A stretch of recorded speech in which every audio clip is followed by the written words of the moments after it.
नमस्कार। आज का विषय बहुत महत्वपूर्ण है। आज मैं बात करूंगा इंटीमेसी पर, बात करूंगा कामुकता पर और चाहत पर, यानी कि लस्ट और क्रेविंग पर। दोस्तों, अगर आप शादी के 3-4 साल बाद एक दूसरे के प्रति पहले जैसा आकर्षण महसूस नहीं करते, पहले जैसी जो रिश्ते में गर्माहट थी वो महसूस नहीं करते, पहले जैसी क्लोजनेस महसूस नहीं करते, अंतरंगता धीमी पड़ रही है, ऊर्जा धीमी पड़ रही है, रिश्ते की गर्माहट कम हो रही है, तो आप समझिए आप रूममेट सिंड्रोम का शिकार हो रहे हैं। इसलिए आज के वीडियो को अंत तक ज़रूर देखिएगा ताकि आपको पूरी जानकारी मिले कि जीवन में कामुकता और चाहत की कितनी ज़रूरत है और ख़ासकर वैवाहिक जीवन में किस तरह से ये जो बायोलॉजिकल ग्लू है, यानी कि ऐसा गोंद जो हमारे शरीर और मन से निकलता है, जो किस तरह से रिश्तों में नज़दीकियां लाता है, उनको और ज़्यादा मजबूत बनाता है, आपकी स्ट्रेस को कम करता है, आपके रिश्ते को और ज़्यादा मजबूत करता है और आप ज़्यादा ऊर्जावान महसूस करते हैं। वीडियो बहुत महत्वपूर्ण है, खासकर उन जोड़ों के लिए, उन कपल्स के लिए जो शादी के कुछ साल बाद ही अपने आप को समझने लगते हैं कि अब तो सिर्फ जिम्मेवारियों का बोझ है। पत्नी के करीब जाओ तो पत्नी कहने लगती है बच्चे बड़े हो गए हैं, आपको एक ही बात सूझती है, या फिर अब मुझे अच्छा नहीं लगता, मेरे अंदर वो ऊर्जा नहीं रहती, अब मैं थक जाती हूँ, मेरा ध्यान धर्म कर्म में लगता है, मेरा मन करता है मैं पूजा करती रहूँ, मेरा मन करता है कि मैं थोड़ा आराम कर लूँ। और अगर पति पत्नी की तरह का जीवन नहीं जी रहा है, उतनी नीरसता उसके भीतर नहीं है, तो पत्नी उसी ऊर्जा के साथ पत्नी के करीब आता है, लेकिन पत्नी उसका जवाब इस तरह से देती है, यानी कि एक ठगा सा जवाब देती है। और पत्नी हो या पति, उसके जीवन में जो भी स्थिति चल रही है उसके मुताबिक खुद को कह लीजिए एम्बैरस महसूस करता है। तो आज के वीडियो को ध्यान से देखिएगा। आज के वीडियो में हम लोग डिटेल से डिस्कस करेंगे कि कामुकता यानी कि लस्ट या फिर चाहत या क्रेविंग रिश्ते को कितना मजबूत बनाती है और एक रिश्ते का आधार है। इसमें शर्माने की कोई बात नहीं है। भले ही हमारा समाज दक्यानुसी हो, इन विषयों पर बातचीत करना ठीक नहीं समझता हो, या फिर हमारी सोच ही ऐसी होगी, हमारा संस्कृति ऐसी हो गई है कि हम इन विषयों पर बहुत गहराई से बात नहीं करना चाहते हैं।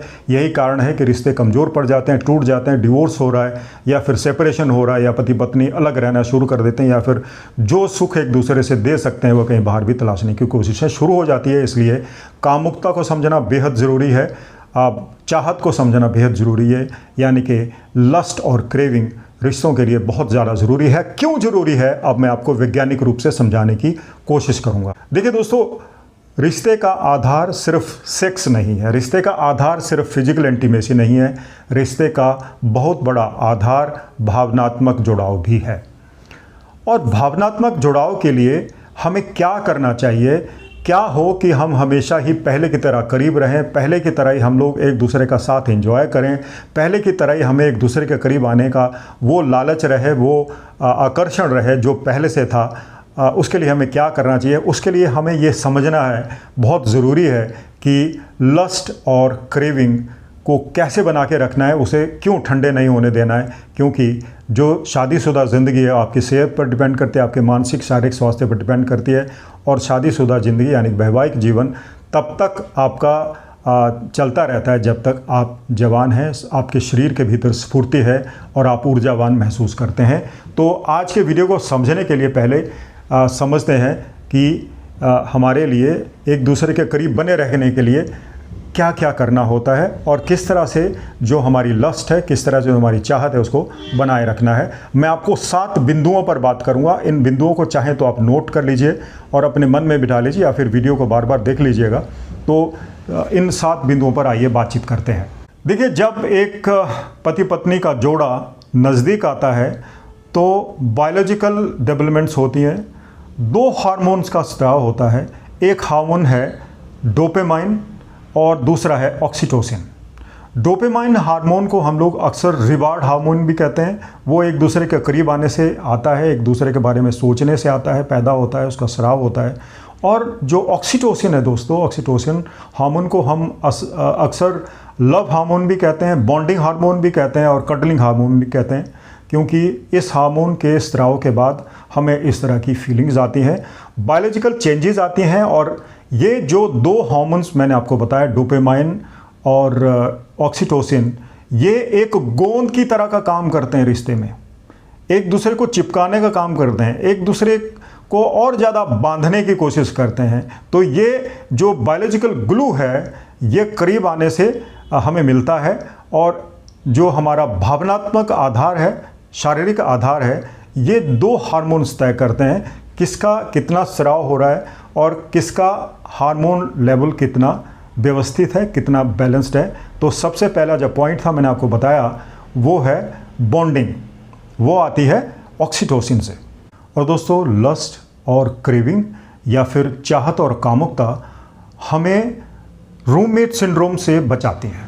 अब आप पहले रूममेट सिंड्रोम समझ लीजिए। रूममेट सिंड्रोम का मतलब है पति पत्नी एक ही घर में रहते हैं, एक ही छत में रहते हैं, एक ही उनका बेडरूम है, एक लेफ्ट साइड को सो जाता है, दूसरा राइट साइड को सो जाता है, एक दूसरे की जिम्मेवारियां निभाते हैं। पत्नी पति को चाय लाती है, खाना बनाती है और बच्चों को देखती है। पति काम पे चला जाता है, लौट के आता है, घर में पैसे देता है, घर गृहस्थी चल रही है, एक छत में सबको रह रहे। लोगों को लगता है इनका रिश्ता बहुत मज़े से चल रहा होगा, बहुत अच्छा, लेकिन उनको नहीं मालूम कि वो एक कमरे में रहते हुए भी अजनबी की तरह व्यवहार करते हैं, और इसे कहा जाता है रूममेट सिंड्रोम।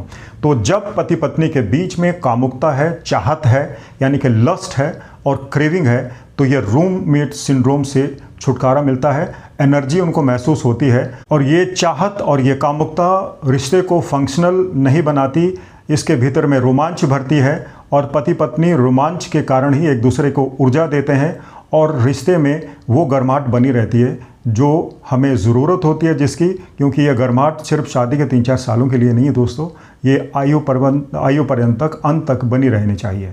तो ये था मेरा तीसरा पॉइंट। और दोस्तों कामुकता और चाहत पति पत्नी के बीच में एक रोमांटिक टेंशन पैदा करती है और रेजिलियंस पैदा करती है। रेजिलियंस मतलब है जिजीविषा, हमें जीने की ओर प्रेरित करती है। हम बोर नहीं होते, हम हमेशा एक दूसरे को के प्रति चाहत पैदा करने में लगे रहते हैं। चाहत ज़रूरी नहीं है कि सेक्स करके होती है, ज़रूरी नहीं है कि शारीरिक सुख प्राप्त करके ही, लेकिन ये जो चाहत है हमें कई तरीके से एक दूसरे के प्रति आकर्षित करती है। अगर हम अपने पार्टनर को प्यार करते हैं, उसको दिल की गहराइयों से चाहते हैं, तो हम उसके रोमांस में डूबना चाहेंगे, हम उसके साथ समय बिताना चाहेंगे, रोमांटिक महसूस करेंगे, चाहे उनके द्वारा परोसा गया खाना हो, उन्होंने अगर आज मेकअप अच्छा किया है तो भी हमें आकर्षित करता है, और उन्होंने अगर कोई प्यार से कोई आपके लिए कुछ कह दिया तो भी बड़ी बात है, आपके लिए एक अच्छी सेल्फी भेज दी, या फिर दिन में आपके साथ कोई एक ऐसा सेंटेंस बोल दिया, तो आपके भीतर वो रोमांच भर के रखेगा, आपको एक दूसरे के प्रति करीब लाएगा, रेजिलियंस पैदा करेगा, जीने की इच्छा पैदा करेगा, जीने का लालच पैदा करेगा।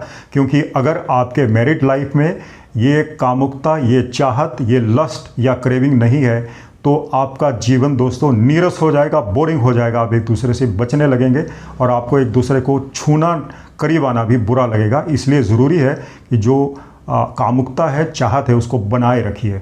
रेजिलियंस लाएगा आपके जीवन में, आपके जीवन में ऊर्जा भरेगा। और दोस्तों जो कामुकता और चाहत है वो रिश्ते में ट्रांसपेरेंसी लाती है।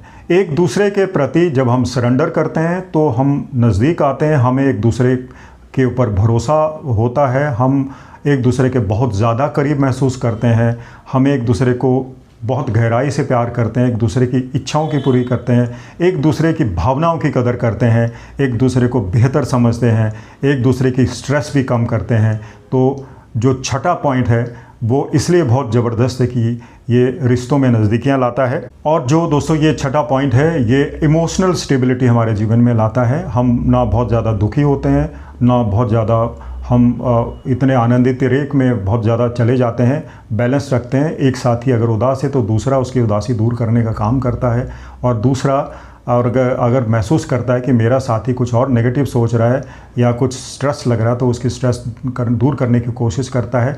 इसलिए जो इमोशनल स्टेबिलिटी है रिश्तों में बहुत ज़्यादा ज़रूरी है।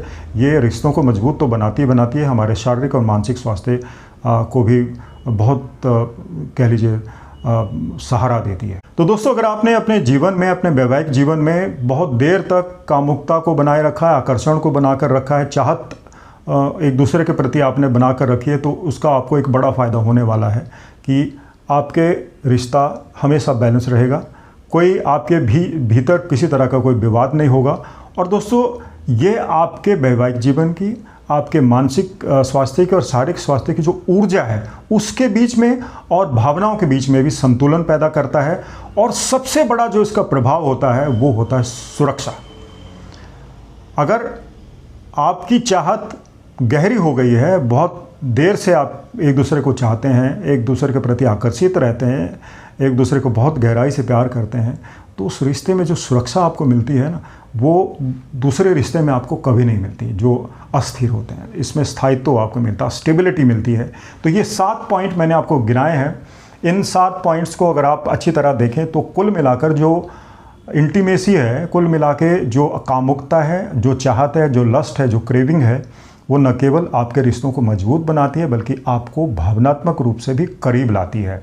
अब हमेशा ही जो चाहत है या फिर कामुकता है वो हम लोग शारीरिक सुख के रूप में नहीं देखते, इसको हम लोग मानसिक सुख के रूप में भी देखते हैं कि अगर आपका रिश्ता भरा पूरा है, आपका परिवार, आपके बच्चे भी उसी तरह के होंगे, वो भी बैलेंस्ड होंगे, उनकी मानसिक जो सेहत है वो भी उसी तरह से अच्छी होगी, बेहतर होगी, क्योंकि घर में लड़ाई झगड़े बच्चे अगर देखते हैं तो उनके जीवन में भी उसी तरह का जो जहर है, नेगेटिविटी है, वो घुल जाती है। इसलिए कामुकता को, चाहत को, लस्ट को, क्रेविंग को जब तक आप विवाहित हैं, जब तक आप जीवित हैं, उसको बना के रखिए। इसका ये मतलब हरगिज नहीं कि कामुकता या चाहत सिर्फ शारीरिक सुख तक सीमित हो, क्योंकि जीवन का एक ऐसा पड़ाव भी आता है जब आपके भीतर में जो कामुकता है, यानी कि शारीरिक सुख पाने की जो क्षमता है वो आपकी क्षीण हो जाएगी, बचेगा सिर्फ भावनात्मक जुड़ाव। दोस्तों, आज की वीडियो में हमने जाना कि कामुकता और चाहत यानी कि लस्ट, इंटीमेसी और क्रेविंग कितनी ज़रूरी है। ये शारीरिक सुख से ही संबंधित नहीं है बल्कि मानसिक सुख से भी संबंधित है। इससे 2 बड़े हार्मोन हमारे जो शरीर में है उनका स्राव होता है। एक हार्मोन का नाम डोपामाइन है, दूसरे हार्मोन का नाम ऑक्सीटोसिन है। ऑक्सीटोसिन जो हार्मोन है वो रिश्तों में बॉन्डिंग को बढ़ाता है, नज़दीकियाँ लाता है, रिश्तों के भीतर रोमांच भरता है, आपको रोमांटिक बनाता है, आपको सुरक्षा प्रदान करता है, आपका रिश्ता मजबूत होता है। और जो डोपामाइन है वो एक दूसरे का स्पर्श पाकर, एक दूसरे को गले लगाकर, एक दूसरे को थपथपाकर, एक दूसरे को देखकर, आंखों से निहार कर भी इन जो हार्मोन्स हैं इनका स्राव होने लगता है। तो ये चाहे हार्मोन्स हों या फिर इंटीमेसी हो और या हो कामुकता और चाहत, हमारे जीवन में, हमारे वैवाहिक जीवन में बहुत बड़ा रोल अदा करती हैं। इनको आप अंधविश्वासों के चलते, जो हमारे संस्कृति है या जो सामाजिक ताने बाने के चलते इग्नोर मत कीजिए, समय निकालिए, एक दूसरे के करीब रहिए, आपका रिश्ता और मजबूत होगा। दोस्तों, ये था आज का वीडियो। आज के वीडियो में हमने एक बहुत महत्वपूर्ण विषय पर बात की, क्योंकि ये एक ऐसा विषय है जिस पर बात करने के लिए जो हमारे भारतीय जोड़े हैं, जो कपल्स हैं, खासकर जो अब प्रौढ़ हो चुके हैं, जिनको शादी के कई साल हो गए हैं, इस पर बातचीत करने से संकोच करते हैं। संकोच मत कीजिएगा। आपका रिश्ता और उसकी जो कीमत है आप ही समझते हैं, कोई और नहीं समझेगा। इसलिए जीवन में समरसता बनी रहे, जीवन में ऊर्जावान जो आपका रिश्ता बना रहे, इसके लिए ये ज़रूरी है कि आपने एक दूसरे के प्रति चाहत, एक दूसरे के प्रति कामुकता को, लस्ट को और क्रेविंग को बनाए रखना है। उम्मीद है आपको आज का वीडियो पसंद आया होगा। वीडियो अच्छा लगे तो उसे शेयर ज़रूर कीजिएगा, और अगर आपने अभी तक मेरा चैनल सब्सक्राइब नहीं किया है तो उसे ज़रूर सब्सक्राइब कर लीजिएगा, ताकि आपको इसी तरह की जानकारियाँ मिलती रहें। नमस्कार।